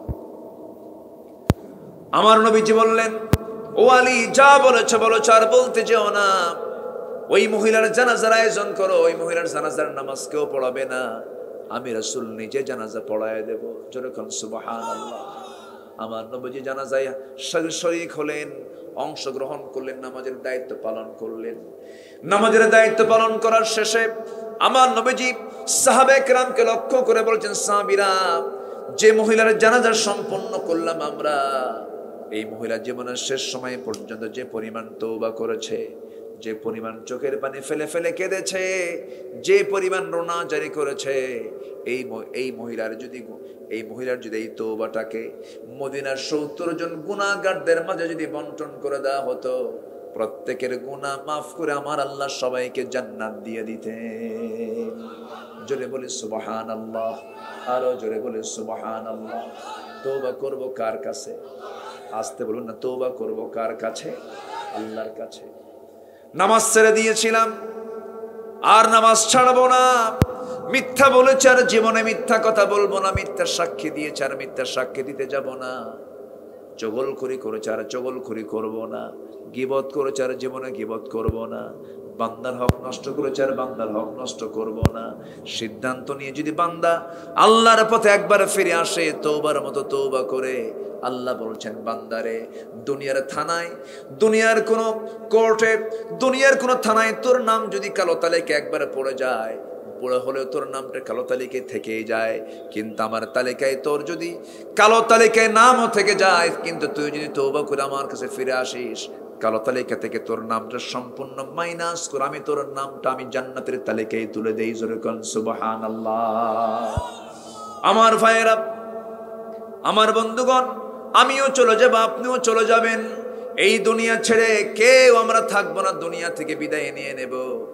এই দুনিয়া থেকে আমি আপনি বিদায় যে নেব, আমি এই বিদায় নেওয়ার পর দিন শেষে বন্ধু আমার কেউ নয়, বন্ধু আমার একমাত্র কেবলমাত্র কে? জোরে বলেন কে? আল্লাহ ছাড়া কোনো উপায় আছে? সবার আগে আমরা কাকে ডাকবো? আসতে বলবেন না, কাকে ডাকবো? আল্লাহকে ডাকবো। আল্লাহকে কাছে টেনে নেব, আল্লাহকে সবচেয়ে প্রিয় মনে করব। আবার আল্লাহকে পাইতে হলে রাসূল বলে দিয়েছেন, আল্লাহ নিজেও বলে দিয়েছেন, ও দুনিয়ার মানুষ, আমার মহব্বত যদি পেতে চাও, আমার প্রিয় হাবিব, আমার প্রিয় রাসূল, তার তোমরা আনুগত্য করবে। ইউহিব্বুকুমুল্লাহ, আল্লাহ তাআলা তোমাদেরকে ভালোবাসবেন। আমার বন্ধুগণ, আমার ভাইয়েরা, জীবনে কারো 40 বছর হয়েছে, কারো 50 বছর হয়ে গেছে, কারো 60 বছর এখানে বয়স হয়ে গেছে। আমি যদি বলি জীবনে বহু স্বপ্ন আমরা জীবনে দেখেছি, এখানে কেউ কি আছেন জীবনে স্বপ্ন দেখেন নাই? সবাই স্বপ্ন দেখেছেন, কিন্তু একটা বারের জন্য রাসূলকে আমরা স্বপ্নে যারা দেখতে পারলাম না, আমি তাদেরকে অনুরোধ করে বলবো, রাসূলকে স্বপ্ন দেখার যদি কেউ আকাঙ্ক্ষা করে, রাসূল বলেছেন যে স্বপ্নে আমাকে দেখতে পায় সে সত্যি আমাকে দেখতে পায়। কিন্তু এই জন্য, কারণ আমার সুরত কখনো শয়তান ধারণ করতে পারে না। জীবনে কত স্বপ্ন দেখলাম, রাসূলকে স্বপ্ন দেখার দরকার আছে না নাই? আসতে বলবেন না, আছে না নাই? আছে। রাসূলকে মোহাব্বত করার দরকার আছে।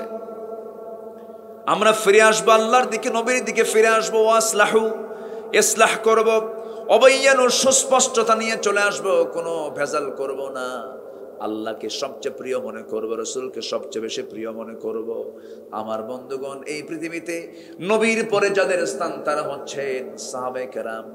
আমি আমার ভাঙ্গা চূড়া স্টাডি নিয়ে যতটুকু পড়েছি, যতটুকু পড়াশোনা করেছি, সাহাবীদের এই পৃথিবীতে নবীদের পরেই তাদের দাম হওয়ার এক নম্বর কারণ হলো সকল সাহাবী, 100 লক্ষ সাহাবী, তারা রাসূলকে ভালোবেসেছেন জীবনের চাইতে কম না বেশি?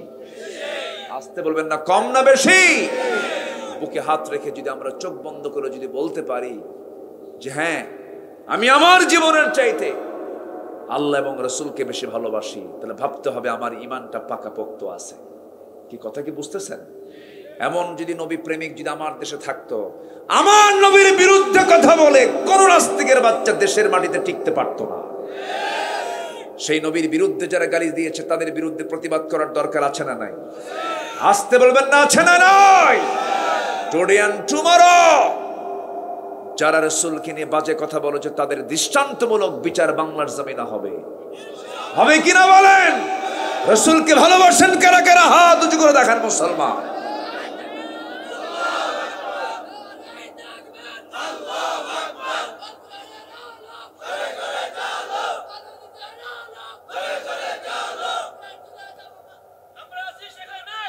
কোরআন সুন্নাহ যেখানে, আল কোরআনের আলো।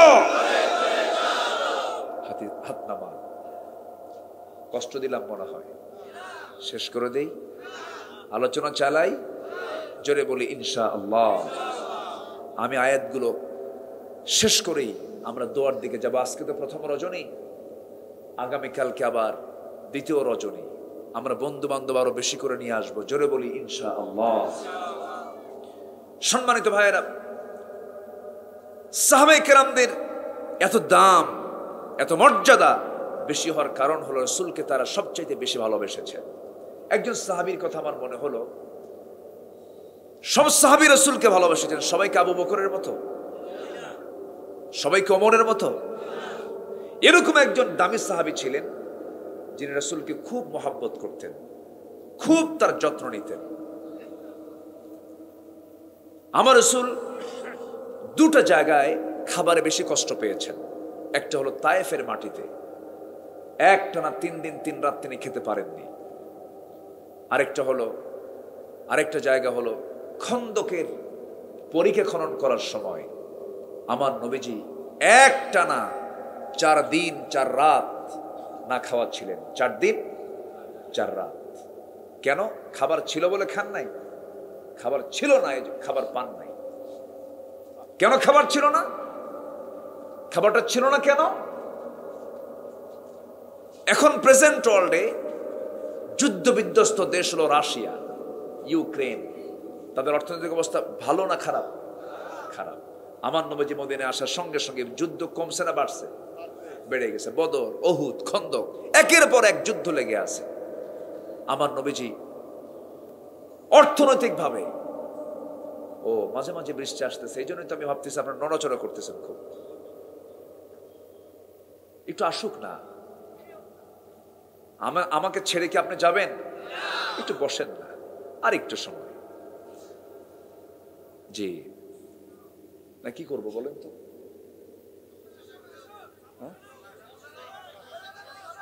কোন আপত্তি নাই তো? বলি আলহামদুলিল্লাহ আপনাদের কষ্ট দিয়ে।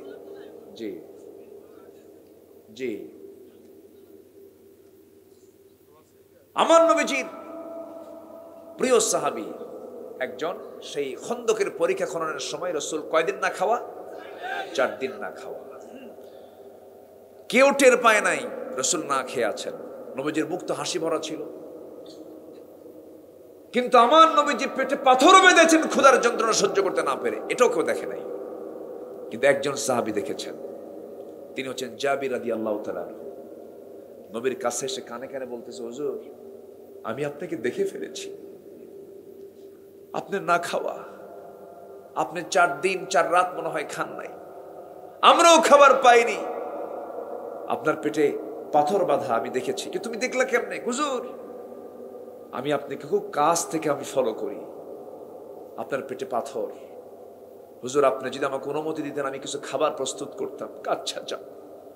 চলে গেছেন বাড়িতে, বউকে বললেন, বউ আমার একটা ছোট্ট ছাগল ছিল, এটা জবাই করো, রান্না বান্না করো, আমার রাসূলের প্রিয় খাবার হলো ছাগলের গোশত আর রুটি, প্রস্তুত করো, আমি রাসূলকে নিয়ে আসতেছি। 4 দিন 4 রাত রাসূল খেতে পাননি। এসে আস্তে করে কানে ডাক দিয়ে বলতেছেন, হুজুর রান্না প্রস্তুত হয়ে গেছে, চলেন। কাউকে না বলে আপনি একা একাই চলেন, আর কয়েকজন সাথে নিয়ে চলেন, আমার ছোট ছাগল তো, আমি সবার মেহমানদারি করতে পারবো না। আমার নবীজি শুনে একটা মুস্কি হাসি মারলেন, ক্ষুধা পেট। দাঁড়িয়ে সব সাহাবীকে লক্ষ্য করে বলছেন, সাহাবীরা তোমরা কি জানো আমার জাবির আমাদের সবাইকে দাওয়াত দিয়েছে? জোরে কর সুবহানাল্লাহ। সাইয়েদনা জাবির বললেন, হুজুর আমার ছোট্ট ছাগল আমি শখ করেছি আপনাকে দাওয়াত খাওয়াবো, আপনি সবাইকে বললেন, আমি আপনাকে কেমনে খাওয়াবো? রাসূল বললেন, জাবির তুমি তোমার রাসূলকে কি এরকম ভাবো যে রাসূল একা একা খাবে? আমার রাসূল কি একা খাওয়ার মানুষ ছিলেন? একা খাওয়ার মানুষ ছিলেন? রাসূল বললেন, জাবির চিন্তা করো না, আমি যখন দাওয়াত দিয়ে ফেলেছি আমার সব সাহাবী তোমার বাড়িতে গিয়ে দাওয়াত খাবে, যাও।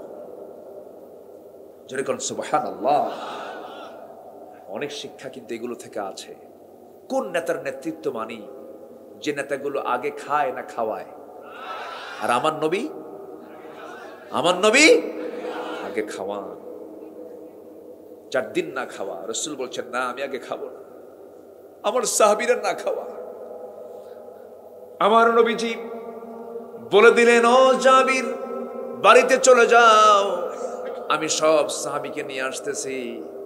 রিজিক আল্লাহর ফয়সালা, বান্দা যা রিজিকের ফয়সালাও তার।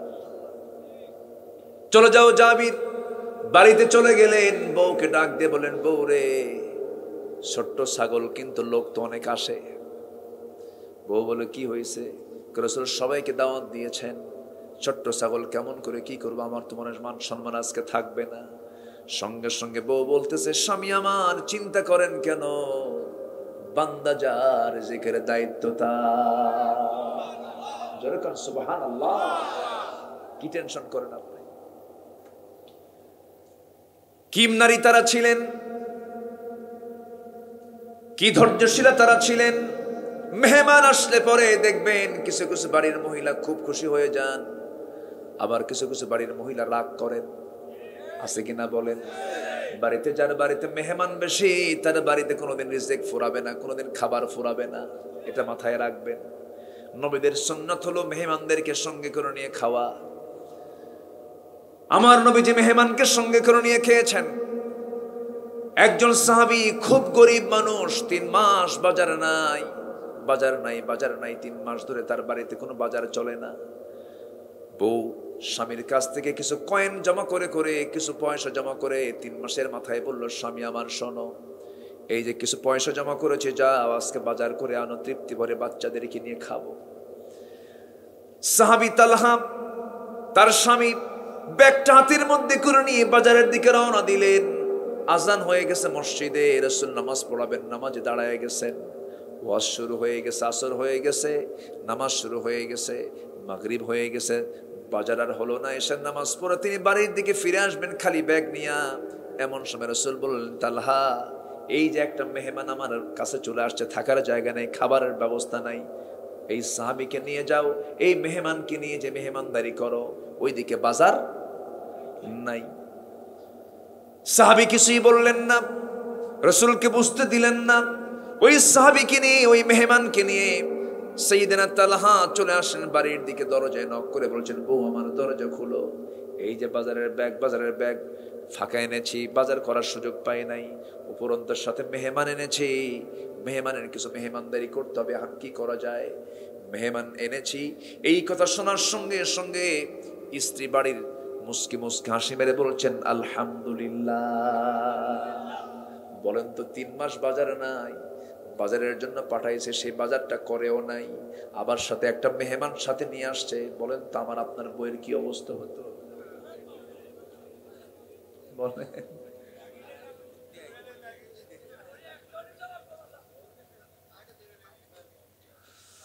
আমার বন্ধুগণ, মহিলা, ওই মহিলা স্বামী আমার চিন্তা করবেন না, মেহমান পাইছি মানে আমার বাড়িতে রিজিক চলে আসছে। দেখেন কি বিশ্বাস, বলেন আলহামদুলিল্লাহ। চিন্তা করবেন না স্বামী, ব্যবস্থা হয়ে যাবে। কি ব্যবস্থা হবে বলো?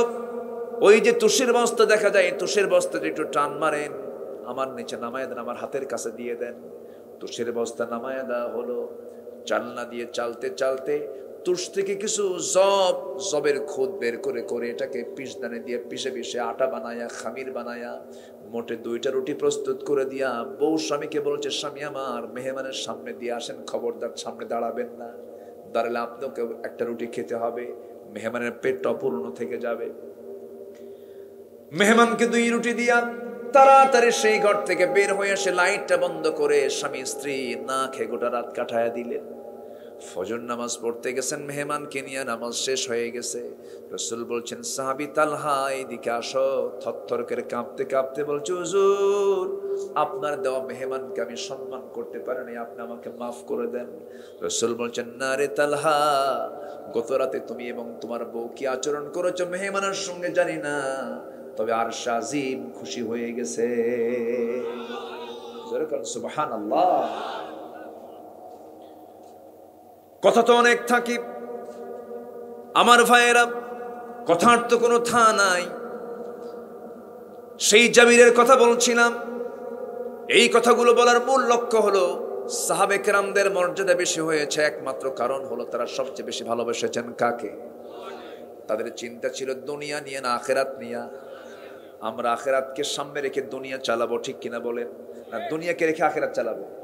দুনিয়াকে সামনে রেখে আখেরাতকে সামনে রেখে দুনিয়া চালাবো। আল্লাহর সৃষ্টি 2 পিঠ। আল্লাহর সৃষ্টি কয় পিঠ? 2 পিঠ। একটা দুনিয়া আর একটা কি? আমরা একটা পিঠে আছি, আর একটা পিঠ কোনটা? আখেরাত। আখেরাতকে টার্গেট করে চলতে হবে, আখেরাতকে প্ল্যান করে চলতে হবে। সাইয়্যিদিনা জাবির রাদিয়াল্লাহু তাআলা আনহু ঘরের মধ্যে তিনি স্ত্রীর সঙ্গে পরামর্শ করছেন। আমার রাসূল 600 সাহাবী নিয়ে তার বাড়ির সামনে দাঁড়ায় গেছেন। রাসূল বলছেন, জাবের তুমি কোথায়? হুজুর আমি আসতেছি। সালাম দিয়ে বলতেছে, জাবের কি চিন্তা করো, টেনশন করো না, কোনো টেনশন নাই। তোমার বউকে বলে দাও যে হাড়িতে ছাগলের রান্না করেছে সেই হাড়ির ঢাকনা যেন না খুলে, যেই হাড়ির মধ্যে, যে পাত্রের মধ্যে রুটি বানায় রেখে দিয়েছে সেই ঢাকনা যেন না খুলে, ওই ঢাকনায় যেন হাত না দেয়। আজকে বন্টন করার দায়িত্ব আমি কাউকে দেব না, আমি রাসূল নিজে এই খাবারগুলো নিজ হাতে আমি বন্টন করবো। জোরে কোন সুবহানাল্লাহ। নিজ হাতে বন্টন করব। আমার রাসূল কিন্তু বন্টনকারীও ছিলেন, তিনি খাওয়াতেন। বেশি মানুষের আয়োজন হলে রাসূল নিজে তার নেতৃত্ব দিতেন। আল্লাহু আকবার। রান্না বান্নার প্রয়োজন হলে সাহাবীরা বলতেন, হুজুর রান্না বান্না করতে হবে। আচ্ছা কে কি দায়িত্ব নেবে বলো? হুজুর আমি বাজার করে আনবো, আমি কুটবো, আমি রানবো, সবার দায়িত্ব বন্টন শেষে রাসূল বলতেন আমার দায়িত্ব কি দিলা? হুজুর আপনাকে কি দায়িত্ব দেওয়া যায় নাকি? কেন আমার একটা দায়িত্ব দিতে হবে? কেন না, আমি দায়িত্ব নিলাম, একটা দায়িত্ব তোমরা কেউ নাও নাকি? জ্বালানি সংগ্রহ করার জন্য, কাঠ সংগ্রহ করার জন্য দায়িত্ব আমি নিজে নিলাম। সবচেয়ে কঠিন দায়িত্ব কোনটা? বিশ্ব নবী কাকে বলে? আমার নবীজি হাড়ির কাছে গেলেন, চামচ হাতে নিলেন, ঢাকনা থেকে বিসমিল্লাহ বলে শুরু করলেন ছাগল আর রুটিগুলো দেওয়া, ছাগলের গোশত আর রুটিগুলো দেওয়া শুরু করলেন। দিতে দিতে দিতে দিতে সমস্ত সাহাবীর খাওয়া হয়ে গেছে, পেট পূর্ণ হয়ে গেছে। কিন্তু আমার নবী হাড়ি থেকে গোশতগুলো বন্টন করেছেন, রুটিগুলো বন্টন করেছেন, চুল পরিমাণ গোশত কমে নাই, রুটিও কমে নাই। যেরকম সুবহানাল্লাহ। কষ্টের পরে সুখ আছে না নাই? দুঃখের পরে আনন্দ আছে না নাই? আচ্ছা কে দিবেন? আসতে বলবেন না, কে দিবেন? আল্লাহ দিবেন। শর্ত হলো যার জন্য আল্লাহ আছে, যার জন্য রাসূল আছে, যে আল্লাহ এবং রাসূলের জন্য পাগল হবে, আল্লাহ তার জন্য পাগল হয়ে যাবে। আসুন না জীবনে কখনো আল্লাহ এবং রাসূলের বিরুদ্ধচারণ করব না। জীবনের সবচেয়ে বেশি ভালোবাসবো কাকে? এরপর মুহাম্মদ সাল্লাল্লাহু, তার আদর্শকে আমরা লালন করব, তার চিন্তা চেতনাকে আমরা লালন করব। নামাজকেও এক ওয়াক্ত ছাড়বো না, দল করে যাব আল্লাহর, নেতৃত্ব মানব রাসূলের, সংবিধান মানব কোরআনের, এর বাইরে কোনো কথা মানি আল্লাহ কবুল করুন। জোরে বলি আমিন, আরো জোরে আমিন।